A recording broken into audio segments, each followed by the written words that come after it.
I've seen a guy that throws elbows. I've seen a guy that throws butts. I've seen a guy that hits after the bell. I've seen all of this in Mike Tyson. I didn't see a gentleman in there. If they want to make him out of a beast that he's claimed to be, he's going to be in there with a beast. I wonder if that's a change of plan. Oh, what a left hook. Let's have another look at this now. All right, they can find some fight. He's going to be in big trouble. If he doesn't answer it, Richard Steele has moved in and has stopped the fight.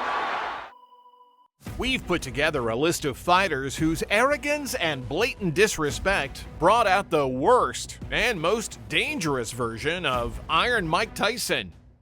Number 1, Mike Tyson versus Frank Bruno. Coming here to be another opponent or anything like that. I'm coming here to do some serious business. Serious business being? The next heavyweight champion of the world. Tyson's first fight after a long layoff came during one of the most chaotic periods of his life. He had just gone through a messy divorce, signed with Don King, and fired his entire original team, including his legendary trainer, Kevin Rooney. In London took a £1,000 bet that Bruno would knock him out in the 8th round, and the odds are attractive, 125 to 1. The boxing world didn't hold back. Pundits blasted Tyson's new setup, and many boldly claimed that the real Mike Tyson was gone forever. Like I said, you know what I mean? I have competent officials in my corner, cornermen. I was happy, and like I said, I got to go there, I got to fight, and like I said, I basically know what to do. You know what I mean? I know what to do. When someone in there throwing punches at you, you know what I mean? It really doesn't matter who's in your corner. You just know you have to defend yourself.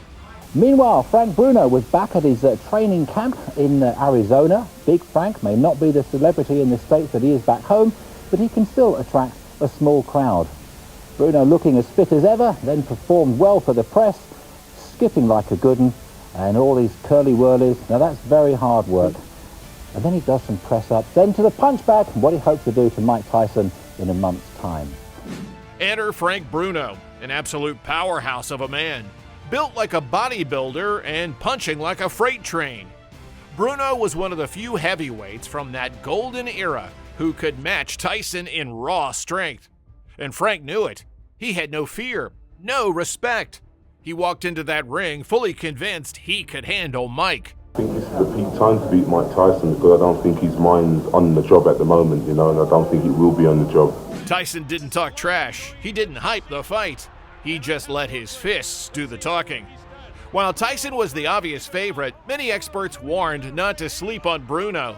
But once the bell rang, the story played out like so many Tyson classics.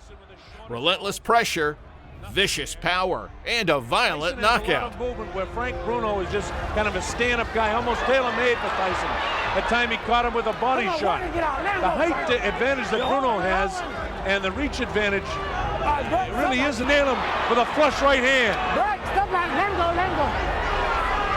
This is round 5.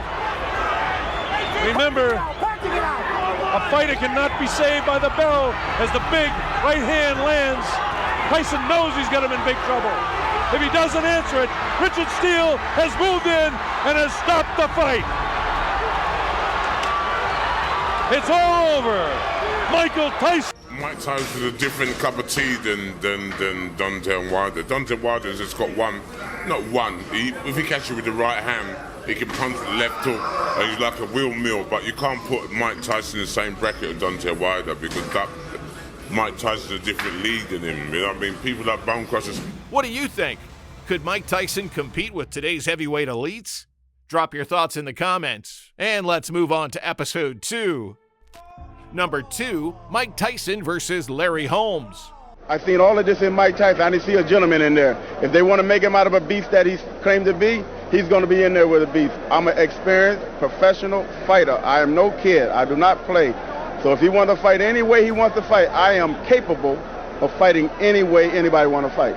Larry Holmes is a Hall of Famer, a living legend who dominated the best fighters of his era, including wins over Muhammad Ali, Trevor Berbick, Marvis Frazier, and more. But there was one major problem in this matchup: age. But despite his achievement, respect would not be knocking on his door. Showing the people that say that Larry Holmes, you're not going to be anything, and I became something. And that's what made me right there, so that I can live comfortably, set example, and let everybody know if they wanted to do something out of life, no matter what nobody say, that they can do it if they really put their mind to it. The hype around this fight centered on Holmes' legendary ring IQ. Many believed he could outbox Tyson using sheer experience and technique. After all, in boxing, brains often beat out brawn. Well, first of all, I'm a boxer. My jab is stronger. I got a good right hand, and I can hook it. One thing I've seen, Tyson makes a lot of mistakes, and if he fights me dirty, that's what kind of fight it's going to be all night, because I didn't see a class of fight. I didn't see a... But for Tyson, this fight wasn't just another defense. It was personal. You see, Larry Holmes was the man who battered an aging, sick Muhammad Ali over 10 brutal rounds. Ali was Tyson's idol, and Mike never forgot that. He wasn't interested in Holmes' legacy.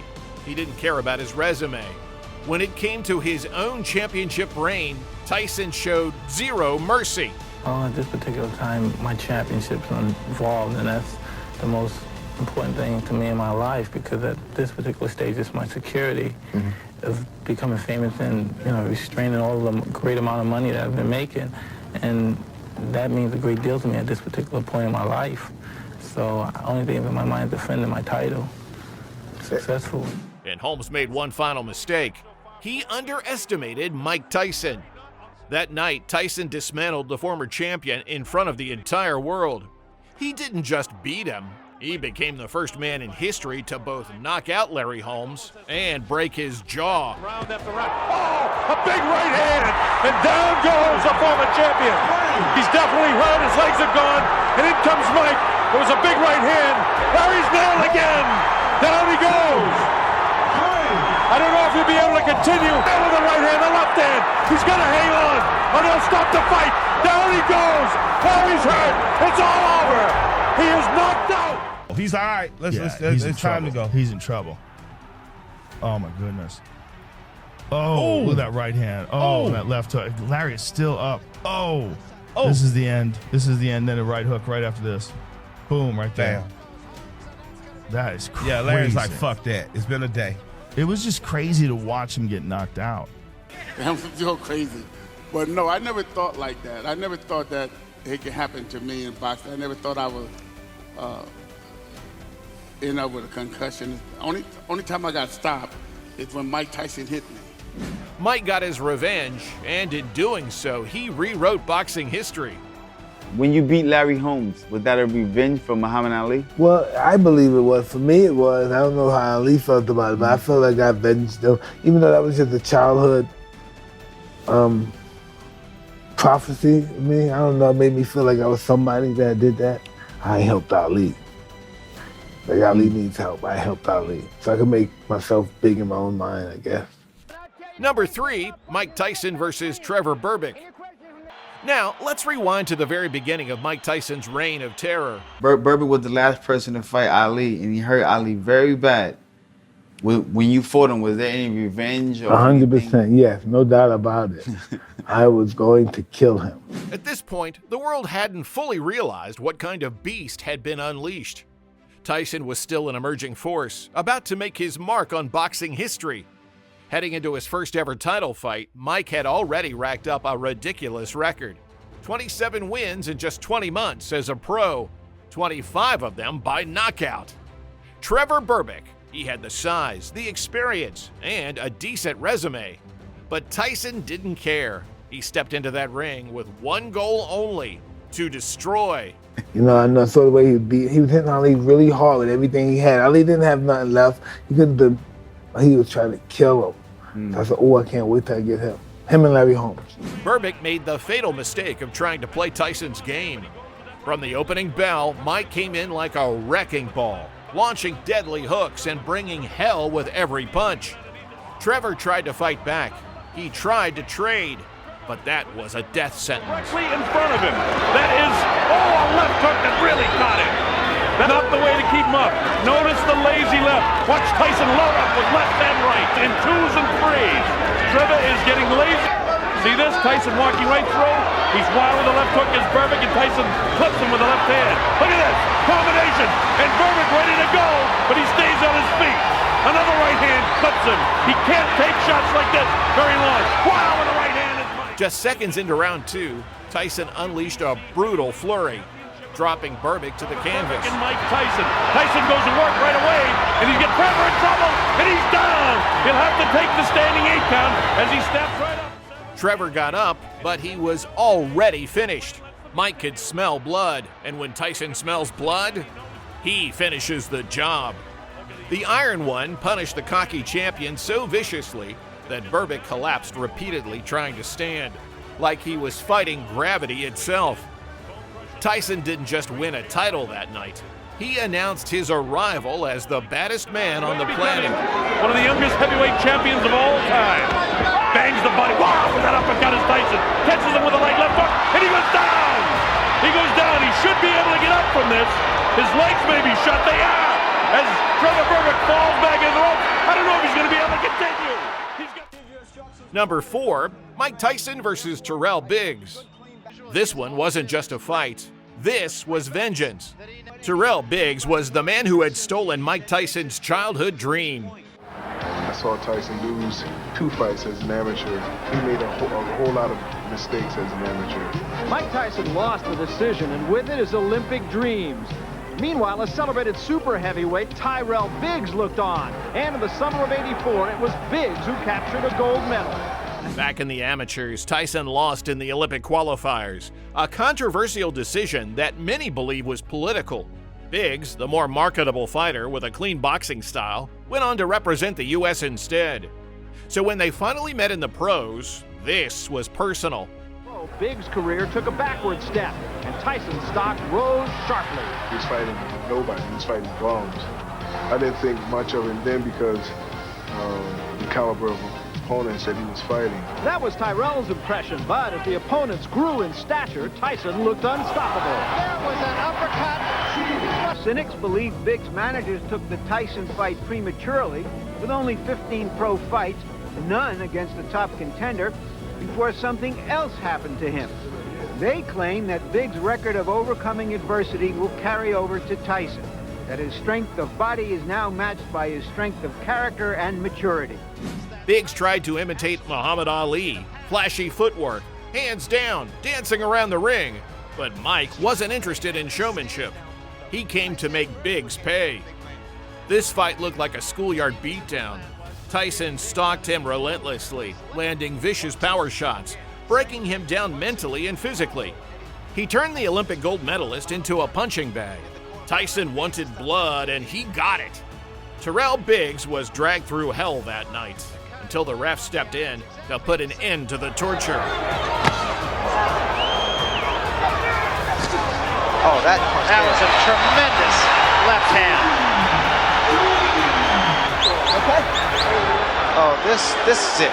He is gone right now. He has no legs at all. And 10 seconds to go in a round. There's a left hand. He's down again. It's over. It's all over. What broke him down? Was it just constantly body punches? When I was hitting him with body punches, I heard him, actually he was crying in there, making woman gestures like, I can't find him, but I knew that he was breaking down soon. You're saying that Biggs was crying when you hit him? Yes. When did that happen? And perhaps the 4th round on. So that you knew you had him by that time? Absolutely, but I knew he was tough in there taking those punches. Number 5, Mike Tyson versus Peter McNeely. And now, the cherry on top. I'm Hurricane Peter McNeely from Medfield, Mass. On Saturday night, watch me kick Tyson's ass. But if you haven't made your pay-per-view arrangements yet, make them soon. Because remember what happens when I wrap you in my cocoon. I had the best 3 years of my life in prison. It doesn't mean nothing when you don't have your peace. You need your sanity to dictate any part of life. God punishes you by giving you everything you want. See if you can handle it. The world was buzzing for Mike Tyson's comeback. After years away from the ring, he was finally returning. His opponent? A loudmouth named Peter the Hurricane McNeely. Peter talked a big game. He promised to expose Tyson. But once the bell rang, hurricane? Nah, more like a light breeze. Tyson came out like a wild animal, and within seconds, McNeely was flailing. Mills Lane said stop that nonsense because they were starting to butt heads. Oh. Tyson with a left hook, a right uppercut, down goes McNeely. McNeely's hurt this time, Steve. He's very Mike dropped him with ease, and the fight ended in pure humiliation. His corner had to literally jump in and stop it themselves before McNeely got killed. Another disrespectful challenger. Another violent lesson delivered by Iron Mike. All these men made the same mistake. They disrespected Mike Tyson, and in return, they were brutally punished.